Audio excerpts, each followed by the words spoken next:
Hello everyone, my name is Goldie Mehta and I am a data architect and a Microsoft Fabric trainer.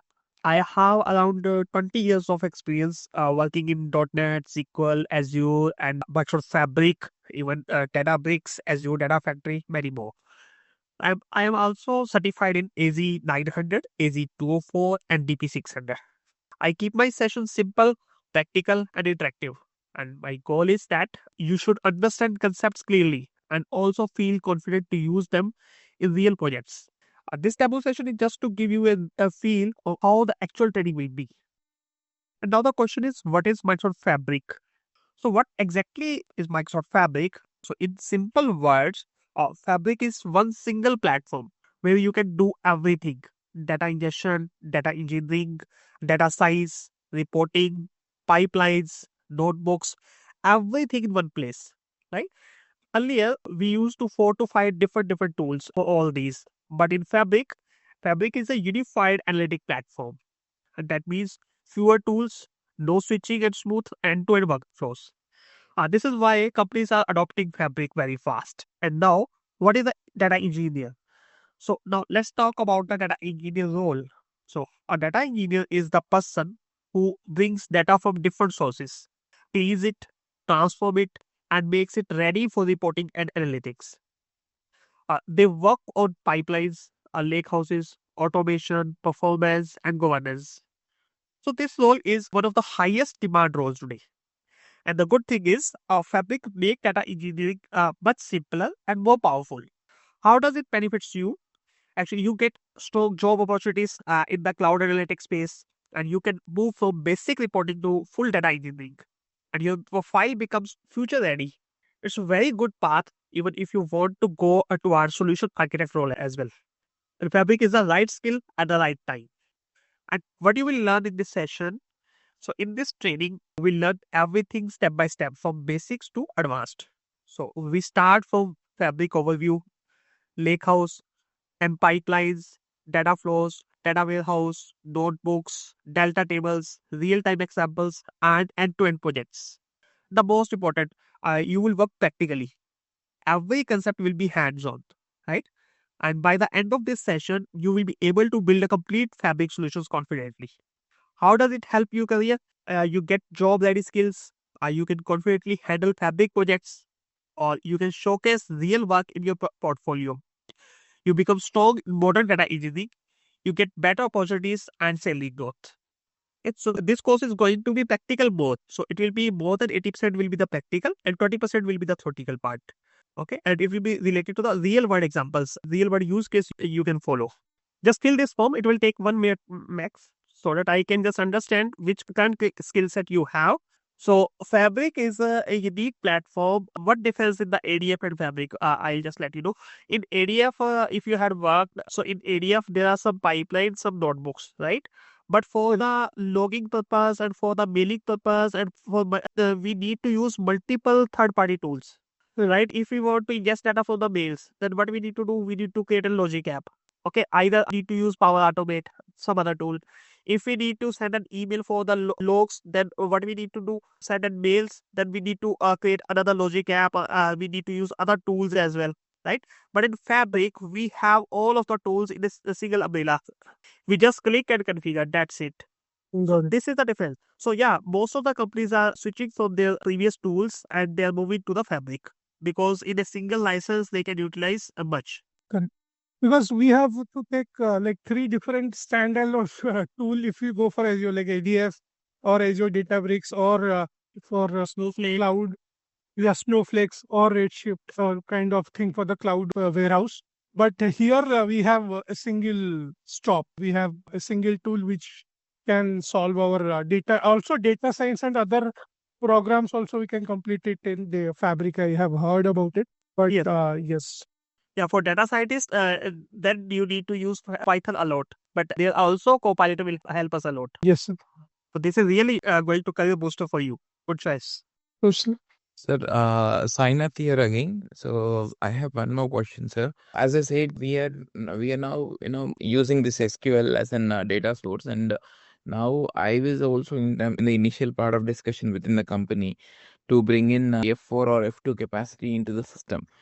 So the question arises, what exactly does value to the company? Because we have the on-premise SQL server and you're doing the Power BI analytics actively. And what exactly this Fabric is bringing me the benefit of? So what can be solution and what can be the add-on for the futuristic also? See, Sainath, for the analytic part, Fabric is good, right? But if you are going to use for the SQL database of Fabric in your application, that is, I don't think so. This is a good decision. Okay, so for recovery of data, it's not a good decision. For if you are using SQL for your applications, right? If you are using SQL for your analytic part, this is a good for Fabric, right? And if you are using SQL for any other applications through the Fabric, that will be costlier, right? So what I will suggest, I'm asking, sir, if SQL DB, whatever which we have in Fabric, I take the data and store it in SQL DB. I only use this data for the Power BI development. yeah, that's a good option. Okay. So rather than storing it somewhere, if I take this Fabric one capacity and use it for the Power BI development, that is a good add-on, right, sir? Yes, that is good. See, in Fabric, you have multiple storage options. One is the Lakehouse, one is data warehouse, one is the event house, right? So for the data, you can create one data warehouse and you can utilize that data warehouse and you can utilize for the visualization and analytic part. That is a good decision. Okay, sir. And moreover, sir, what exactly that add-on that I can get using a Fabric rather than just taking a data into the Power BI desktop? What exactly this is? This is giving me an add-on. This is the automatic ETL part, ETL or ELT. Are you understanding the term ETL or ELT? Yeah, yeah, extension, transformation, and load. Yes, yes, yes. So basically, the first thing is you can do ETL or ELT task automation, and then it will create a semantic model that will also the auto refresh you can set, and you can create the dashboard as well. Similar to the Power BI, you can use the Power BI in the Fabric as well. Okay. What we are doing, let me give one example for that. You are ingesting one of the data from any source to Fabric, right? After the ingesting, we are creating one semantic model. Mm. Okay, and that semantic model we are sharing to the Power BI developer. Even though Power BI developer can use it in the Fabric as well, either he can use in the Power BI desktop as well. Anything. Okay, we can share that semantic model to the Power BI, and in the Power BI we can create visualizations. Visualizations means you can create dashboards, you can use graphical view, charts, dynamic. It will be complete dynamic. Any user can click at a drop down and he can select their cities according to that. They can visualize that one. So this is the whole process at a high level. Yes, sir. Why I'm asking these questions? Sir, I'm a Power BI developer. I've been working as a Power BI developer here. I generally take the data from the SharePoint or any other sources. I do all these activities every day. The refresh happens, the Power BI dashboard reflects the data, and everything is going smooth. What does this Fabric is doing for me? So, what is an add-on that I'm going to get? Because where refresh is happening at the Fabric level, where I go to semantic model and I'll set a data refreshes every day. Everything is happening. What is the Fabric is doing for me? How you are extracting from the SharePoint? I'm directly connecting with the SharePoint. That is similar with the Fabric as well. But if there is other transformations, you are using the DAX in the Power BI, right? Yes, Power BI desktop. No, Power BI desktop. But for the transformation, what you are using? DAX command. So which command are you using for the transformation? We have limited data so that I directly connect to this any SharePoint folder. I directly get the data into the Power BI without doing any DAX. Once I have the data in a Power BI query, then I'm doing the DAX. Okay. If there is no any much transformation, then I don't think so. There is a much difference in the Power BI and Fabric, because this is doing both in the similar way. In the Fabric as well, you can use the same connector which you're using for the SharePoint in the Power BI. Same connector you need to use in the Fabric as well. Yeah, what I can say, you can easily understand the Fabric because this concept is exactly same in the Power BI and the Fabric, Okay. right? If you need Yes. some complex transformation, then Fabric come into the picture. Okay, suppose if you are extract data ingestion from the SharePoint and these are the CSV or Excel file, then Power BI and Fabric both will perform the similar actions, right? No need Fabric here. Yes. Are you getting my point? But if you have on SharePoint that some PDF files, right? Then you face challenge in two tasks in the Power BI, right? To extract from the PDF and then utilizing that PDF to transform into the data in a tabular form. That is a challenge in Power BI. that you can transform in the Fabric easily. Okay. Even you can extract data from the images as well in Fabric. Okay. Okay. Okay. And the other things you can event house, which is not in the Power BI, you can use the event house in Fabric, and you can utilize them for the real time data transformations and real time visualizations. Hmm. Okay. But which task you are discussing, that are exactly same in the Fabric and Power BI. Okay. And moreover, this Copilot access will not be there in Power BI.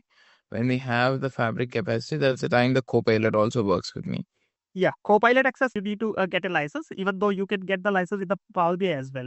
Okay. How can it be possible, sir, in Power BI? You need to purchase the license for the Copilot network. Just search for the GitHub Copilot. You can enable it for all the applications. What is that, sir? GitHub. GitHub Git Copilot. Okay, Git Copilot. Because I'm using this Power BI Pro for all the, publishing all my reports. But I don't have this Copilot access. As I see, it is asking for whether the Fabric capacity or any premium capacity has to be there to use this Copilot. There are multiple ways to purchase Copilot license. One is the Fabric capacity and Power BI Pro license and the Preview license. And even though you can get the separate license for the from Git Copilot as well. Git Copilot will work for the Windows as well. I don't know exact amount for that one. Might be it's costly, but yeah, there's options. Okay, sir. So I'll say that in Fabric, you can learn Fabric easily. And in Power BI, we don't have any storage, right? You need to create some separate storage. But in Fabric, we have storage as well. So these are the some differences. But which action you are performing, that way is the similar. Exactly similar in Fabric and Power BI. Okay. Which connector you are using in the Power BI, same connector you will use in the Fabric as well. Okay. Okay, sir. This is going to be easy for you. You will understand the Fabric very easy manner. Yes, sir. Thank you, sir. Welcome. Thank you.